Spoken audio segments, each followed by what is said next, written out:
Hey, Lucard here. Today what I want to do is discuss with my fellow Dungeon Masters the 5 best spells to use against our players. And just in case you're new to my channel, I have been a Dungeon Master since high school, and I create weekly D&D videos with information and resources to help Dungeon Masters run awesome games. Alright, spells. I love casting nasty spells against my players' characters. So what I'm going to do in this video is go over what I consider from my experience to be the very best 5th edition spells in a Dungeon Master's arsenal. Now I will mostly be focusing on the lower level spells because those are the ones that are most likely to see use in the game. So we're going to be ranging between like 1st level and 5th level spells for this video. So there's a chance also that I'm not going to mention all of the awesome spells. So if you have ideas of some really cool spells to use against your players' characters that I forgot to mention in this video, let us know down in the comments, and also let us know why it's such an awesome spell. Command. Alright, I draw my sword out, and then I run in and I attack them. Yeah, me too. I get my dagger out, and then I go in and I start stabbing at the bad guys. As you guys run in to attack your enemies, one of the enemies in the back, wearing robes, gestures his hands at you and says a few arcane words. Fighter, you fall to the ground and begin groveling. Please, Mr. Bad Guy, I'll just put that down real quick. Don't murder us, just have mercy. Hey, what the heck is your problem? Get up and fight, you fool! Ah! And as the enemies move in, one of them reaches out and grabs the fighter, holding him prone, grappling him so that he can't get up.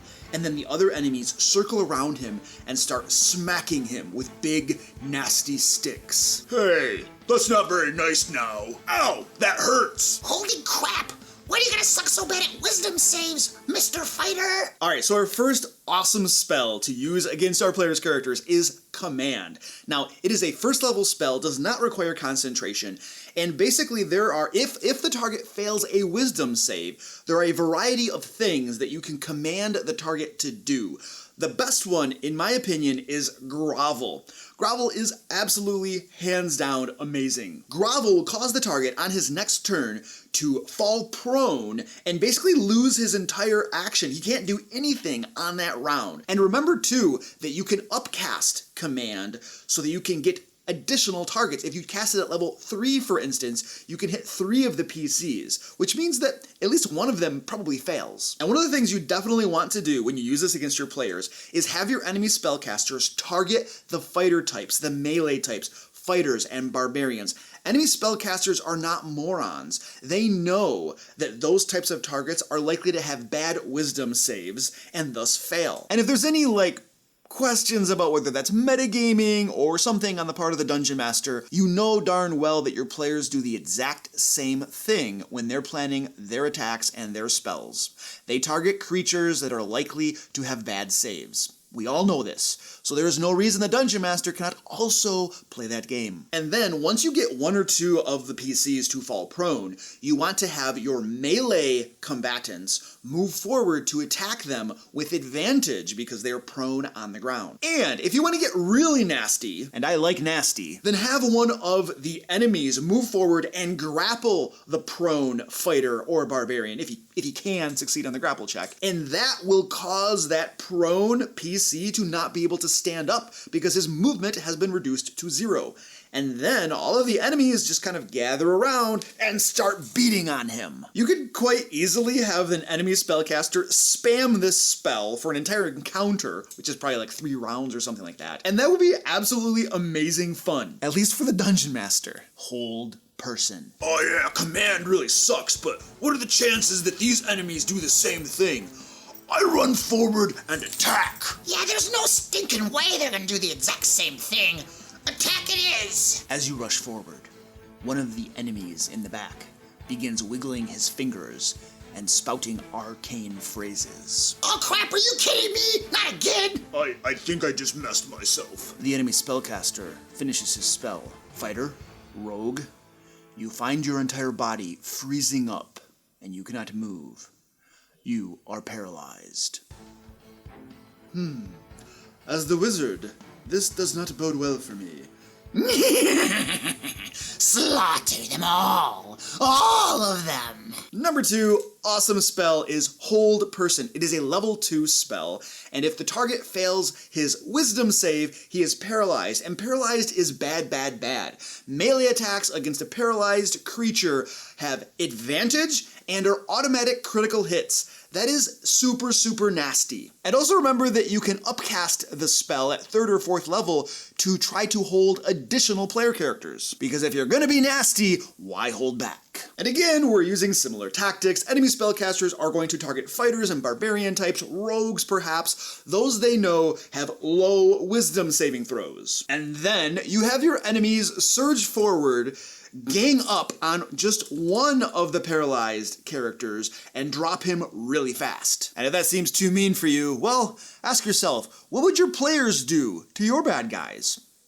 Now, the one weakness of this spell is that it requires concentration. That means that if the wizard isn't able to hold all of the player characters with his hold person spell, the rest of the characters are likely to start targeting that wizard to try to make him lose his concentration. So you can't just have your enemy wizard sit there in the middle of the room like a lump so he gets tag teamed on, loses his concentration, and the hold person goes down. You gotta have him play peekaboo. He comes in, casts hold person, ducks around the corner where he can't be targeted, pops back out in the next round, blasts them with a firebolt or something. You gotta play that intelligently. You know what your players are going to do. You know they'll tag up, they will team up on that wizard. So you can't just let them sit there and get beat down. And if I seem animated about that, it's because I've done the same stupid thing myself. I will give you a quick DM tip about this spell though. My suggestion is to use it sparingly, because here's the thing.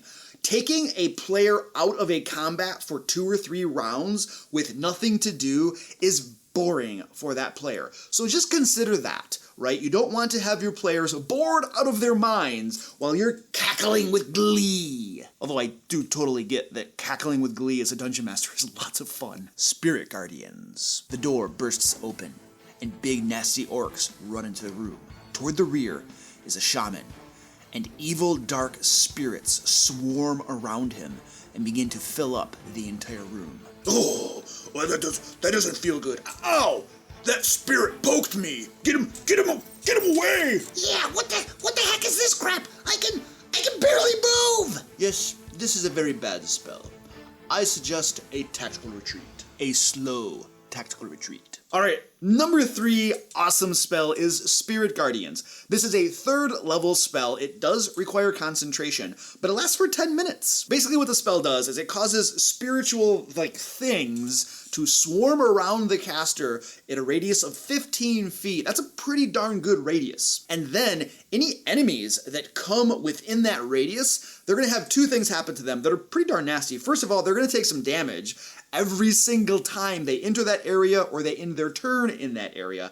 And their movement speed is reduced by half because it's considered difficult terrain. And the saving throw, if you make it, only gets you out of half of the damage. You still are at half movement speed. Now the Orc Shaman has this spell on his spell list by default in the Monster Manual, so I suggest you use it. Lots of orcs. Orcs all over the place. Or, just give your other enemy spellcasters that spell too. Now, because of the nature of this spell, with it being centered on the caster, having a radius of 15 feet, your caster will have to go a little bit closer to the players. So there is a chance they're going to target him, attack him to try to make him drop his concentration. So my suggestion is to give him the Warcaster feat so that he makes his saves with advantage. Now a quick tip on using this spell, don't have your enemy spellcaster cast the spell in the first round of combat. This spell lasts 10 minutes. And heroes usually make a bit of noise as they're going through a dungeon, so what I suggest is that your enemy spellcaster cast the spell before combat begins.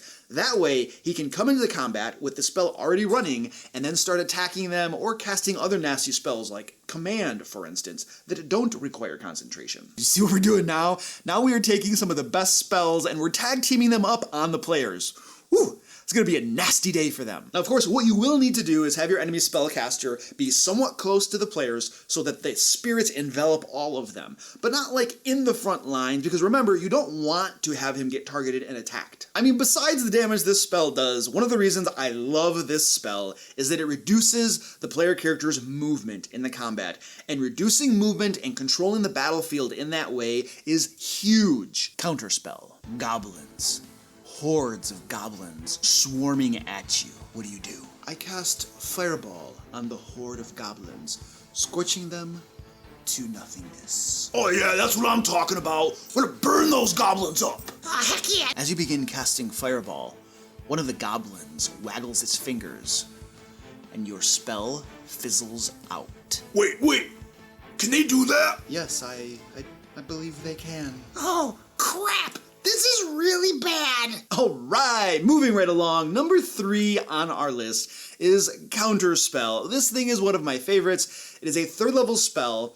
You can use it as your reaction to cause an enemy spellcaster, in this case a player's spellcaster, to lose his spell entirely. Now if that's not awesome, I don't know what is. I suggest you try this spell out, and then watch your players crap their pants when they start losing their spells, spell after spell after spell. Now, quick DM tip for you. I suggest you have your enemy spellcasters first try to identify the spell that is being cast by the players so that they don't waste their spell slot countering something really dumb. Basically, they use their reaction to try to identify the spell, and the difficulty class is 15 plus the spell's level, and it's an Arcana check.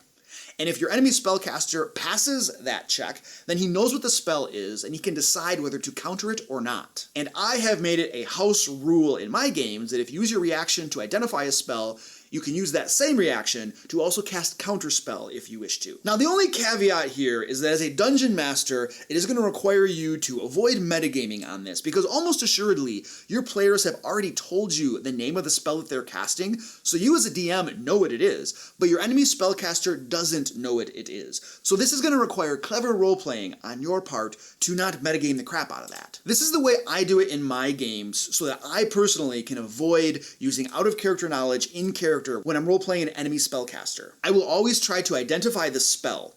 If I succeed in identifying the spell, then I decide whether I want to have my enemy spellcaster counter it or not. If it's a firebolt, nope, not going to do it. If it's a fireball, I might actually counter that spell.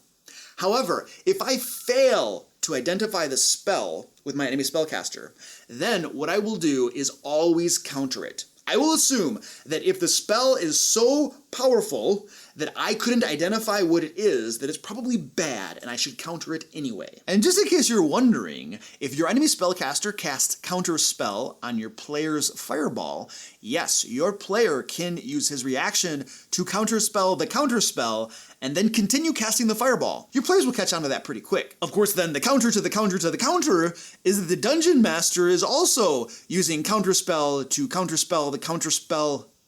Okay, this gets complicated rather fast, but I'm sure you can figure it out. Wall of Force. What do you mean, what do I do? I charge forward! I mean, yeah, that kind of makes sense. I mean, that's pretty much what we always do. A female in the back begins waggling her fingers. Are you kidding me? I'm getting tired of this finger-waggling bullcrap! Fighter, rogue. As you run forward, you run smack dab into some invisible wall. As you feel your way around the perimeter of it, you are completely enclosed and cut off from the wizard. So you're saying that the squishiest one of them all has been cut off from the meat shields. The female begins cackling with glee. Yeah, you know, I'm getting really tired of all the cackling, too. Alright, and the number 5 awesome spell to use against your players is Wall of Force. This spell is amazing. I love this spell. I was introduced to this spell by my players. That's actually a theme in most of my games. My players use things against me first, and then I turn it back on them. So Wall of Force is a 5th level spell. It does require concentration, and basically it allows you to seal off a rather large area. And this invisible Wall of Force, invisible, by the way, blocks anything from physically moving through it. It cannot be damaged by attacks. It cannot be dispelled with the Dispel Magic spell. In fact, the only thing that can bring down Wall of Force is, well, there are 2 things. The first one is Disintegrate, the spell, and the other one is obviously breaking the concentration of the spellcaster who cast the spell. Alright, so tactics. How do you want to use this thing at the table? First thing, you don't want to encase the entire group of players in the wall of force, because then your enemies aren't really going to be able to do much to them. Instead, what you want to do is encase about half of the PCs in the wall of force, and then have your enemies stream around them and attack the other PCs that are not in the wall of force. And what I like to do, just because I'm super nasty, is encase the melee types, like fighters, barbarians, and paladins, in the wall of force, and then have the enemies attack the squishy characters, the rogues, the wizards, the bards. And again, of course, because Wall of Force is a concentration spell, have your enemy spellcaster run around a corner, hide behind something, somehow make it harder for him to be targeted and have his concentration broken. I think it's a reoccurring theme in this video not to have your enemy spellcasters stand in the middle of a room like a lump waiting to have their concentration broken, have themselves killed, murdered, and all that good stuff. You want to avoid that. Quick word of warning, however, Wall of Force does not prevent teleportation spells such as Misty Step. So if you were to cast this on the wizard in the party or the bard, if they have spells like that, they're gonna boop right out of them. So again, cast them on the melee types. And like Hold Person, this is a spell that you want to use sparingly because it has the potential, the likelihood of taking several of your players out of the combat for an extended period of time. And that can be boring for them. All right, DM bonus tip time. In the same way that your players will often cast the exact same spells over and over and over again because they're really, really good, enemy spellcasters do the exact same thing for the exact same reasons. If a spell is really good and your players love it, then your enemy spellcasters will also be using that spell a lot. And besides just the realism element to it, it is quite satisfying and wicked, in my opinion, but satisfying nonetheless, to turn a player-loved spell against them. My only word of caution against this is that using the exact same spells every single combat is going to become a little boring for your players. So I would switch it up even though you know some spells are super, super good. Because at the end of the day, your job is not to slaughter, murder, and destroy your player characters. It is to help the players have fun at your table. If you're interested in more D&D tips for running awesome games at your table and being a cruel and devious dungeon master, I put together a playlist just for you. Click here to check it out. And until next time, let's play D&D. And run away from enemy spellcasters. Holy crap, they suck.